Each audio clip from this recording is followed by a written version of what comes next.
Hi, folks. This is Mark by Mark A. Foster, Ph.D., for the Institute for Dialectical Meta-Realism. And let's get rolling. In this episode, I wanted to address a subject that I addressed not that long ago, the subject of gun control. And I realize that is a really controversial topic among Marxists and communists. And so I know that by talking about this, I am stepping into hot water, and I apologize for that. And as with the last time, I am doing this reluctantly, but I feel that it is important that I express my own view. You certainly have a right to disagree with me. I hope that nobody will agree with me simply because I say what I'm saying. I'm certainly not an authority on any of this. I'm simply a human being sharing my own understandings with other people. And I hope you take it in that light. But in my view, the common view, which is held by many Marxist communists regarding gun control, is not supported in the writings of Karl Marx and Friedrich Engels. Now, you can argue that maybe some other communist leader did support it. Fine. But in this particular episode, I am going directly back to Marx and Engels, because that is where the concept starts in Marxism and communism about what to do with guns and who should have them. And in my view, that is a subject which is commonly misunderstood. For example, one time when I was in a chat room on the nation states system, which is a nice game and has a bunch of forums that you can participate in, I had this person tell me that he was a Marxist and a communist, and he was a member of the NRA, the National Rifle Association in the US, which was previously called the National Riflemen's Association. As I've said before, they changed the name in order to attract more women to join. Okay, so rather than simply blabbing on, which I could do very easily, I think it makes more sense for me to go and read for you directly what is said here in the statement by Karl Marx and Friedrich Engels, because I think that makes a lot more sense than just listening to what I have to say. And so let's go directly to that. Here is the quotation. You can see it just short of the middle of the screen. To be able forcefully and threateningly to oppose this party. If you want to know what party that is, you can go back and read this thing for yourself, whose betrayal of the workers will begin with the very first hour of victory. The workers must be armed and organized. The whole proletariat must be armed at once with muskets, rifles, cannon, and ammunition, and the revival of the old-style citizens' militia directed against the workers must be opposed. Where the formation of this militia cannot be prevented, the workers must try to organize themselves independently as a proletarian guard with elected leaders and with their own elected general staff, and must try to place themselves not under the orders of the state authority, but of the revolutionary local councils set up by the workers. Where the workers are employed by the state, they must arm and organize themselves into special corps with elected leaders, or, as a part of the proletarian guard. Under no pretext should arms and ammunition be surrendered. Read that again. Under no pretext should arms and ammunition be surrendered. Any attempt to disarm the workers must be frustrated by force if necessary. The destruction of the bourgeois democrats' influence over the workers and the enforcement of conditions which will compromise the rule of bourgeois democracy, which is for the moment inevitable, and make it as difficult as possible. These are the main points which the proletariat and therefore the League must keep in mind during and after the approaching uprising. And that is the end of that particular passage. Now, the one thing I hope you noticed there is the repeated use of the term workers and the use of the term proletariat. There is no permission given in there for everyone to have a gun. In other words, Marx and Engels were not saying that everyone should be able to have guns. When I look at my own country, the United States, and I look at the American gun culture, out of which possibly this attempted killer of the president might have come. I don't know that, I'm just speculating, which maybe I shouldn't do. But perhaps he came out of that or was influenced by it to some extent. These people are not members of the proletariat. These people are not class-conscious individuals. These people do not have the right, based upon the statements of Marx and Engels, to have a gun or weapons. Now, obviously, you are free to disagree with them, especially if you're not a Marxist and a communist. But if you are one, I would suggest that not that you are obliged to agree with Marx and Engels, certainly that's not the case, but at least I think it makes sense to consider what they are saying, especially, again, since the notion of the proletariat, of the workers being armed, comes directly and initially from Marx and Engels.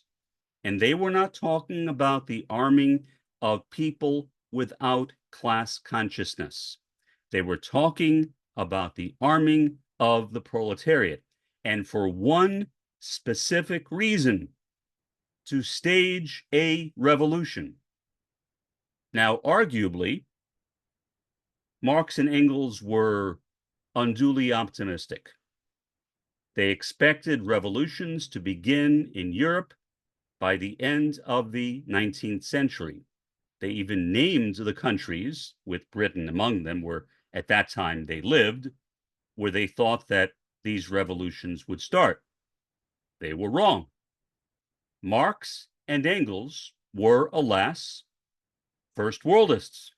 They believed that it was possible to start a revolution in the first world. As we have seen with the Soviet Union, that simply did not work. And even in places which you could argue might be third world, like mainland China, it did not ultimately work either. Why? Well, because it is difficult to have a communist revolution in a society dominated by the capitalist world system, which is why my view is that before revolutions can begin, not in the first world, but in the third world, the developing world, and possibly in the fourth world or indigeneity, the capitalist world system needs to fall. I'm not saying that there can't be any attempts. That's not my business. I have no right to say that. But my thought is that there is a good chance that those revolutions will, in the end, be unsuccessful. Because, again, you are dealing with an extremely powerful enemy. My own country, the United States. You are dealing with NATO. You are dealing with the EU. And those powers do not want to see communist revolutions. Certainly, the United States has a long record, think of Cuba, of crushing communist revolutions whenever they could. And so, my view, which is pretty much what I said before, is that the proletariat can own guns.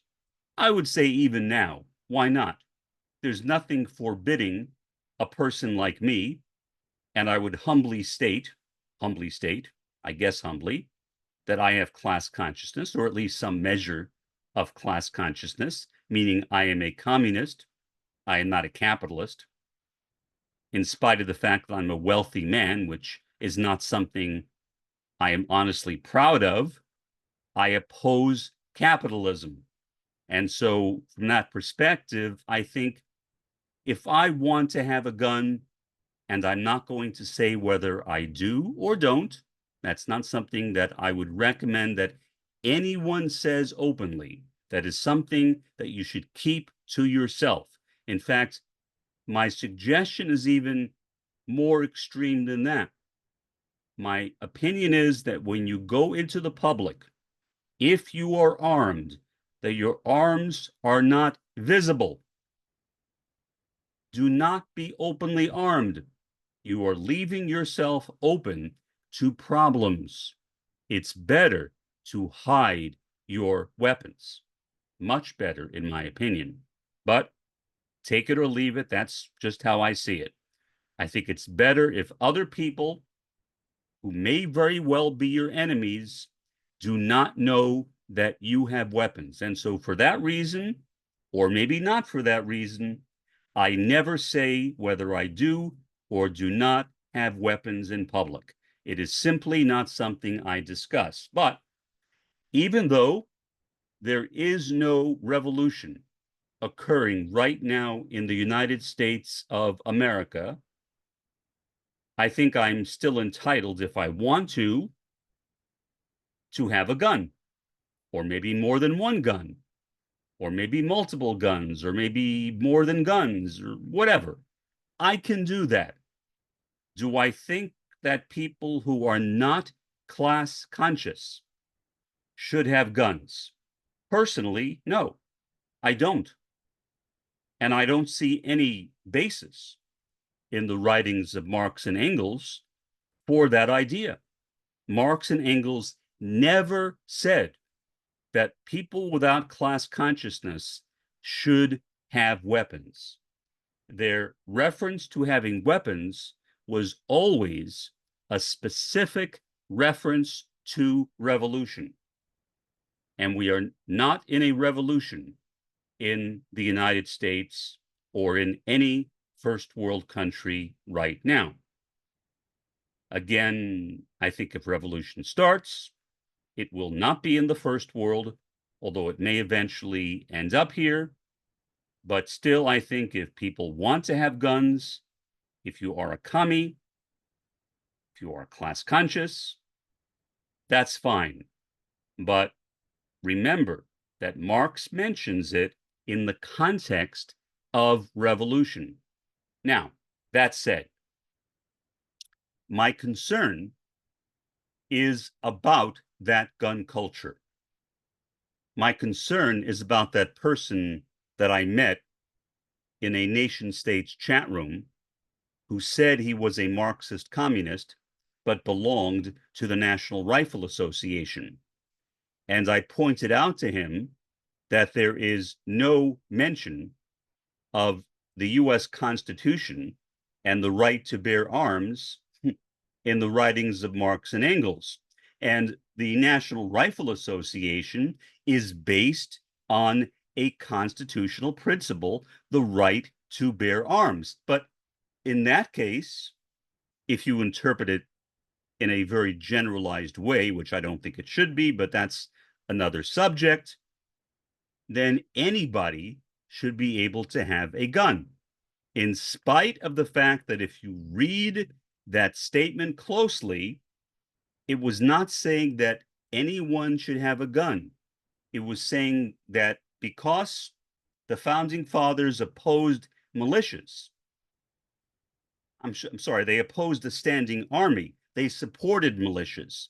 They felt that militias could be organized on a local basis, say by a sheriff, by a marshal, and then the people in that who are recruited uh, to work in that particular operation would obviously need to have weapons. Does that mean that they would have weapons afterwards? I don't know. But that subject is not addressed in the Constitution. There is no mention in the Constitution of carrying arms except in the context of a local militia. And again, that is because the founding fathers opposed a standing army. Now, however, we have a standing army, much to the chagrin, I assume, of the founding fathers if they were still here. And so the need for militias has been eliminated. There is simply no reason to have militias anymore because a standing army exists which fulfills the functions that the founding fathers thought should instead be fulfilled by local militias. And so this notion of everyone having guns, and we are the most armed first world country. There is no country in the first world that is more armed than the United States, which explains the huge number of killings which take place in the US, the huge number of serial murders and mass murders which take place in the United States. It is a misinterpretation, which sadly has been reinforced by SCOTUS, by the Supreme Court of the United States, which has reinforced and accepted what I see as a gross misinterpretation of the US Constitution. But so be it. I have no power to change that, and as far as I know, neither do you. But what we do have the power to do is that if we want to, if we are Marxists and communists, to have weapons, if we want to, but at the same time recognize that the reason why the call to weapons was made by Marx and Engels was for revolution. And there is, at least not now, at least not yet, and possibly not in any of our lifetimes, any revolutions taking place in the first world. For the time being, this has been Mark by Mark A. Foster, Ph.D., for the Institute for Dialectical Meta-Realism. Have a pleasant day and an even better day tomorrow.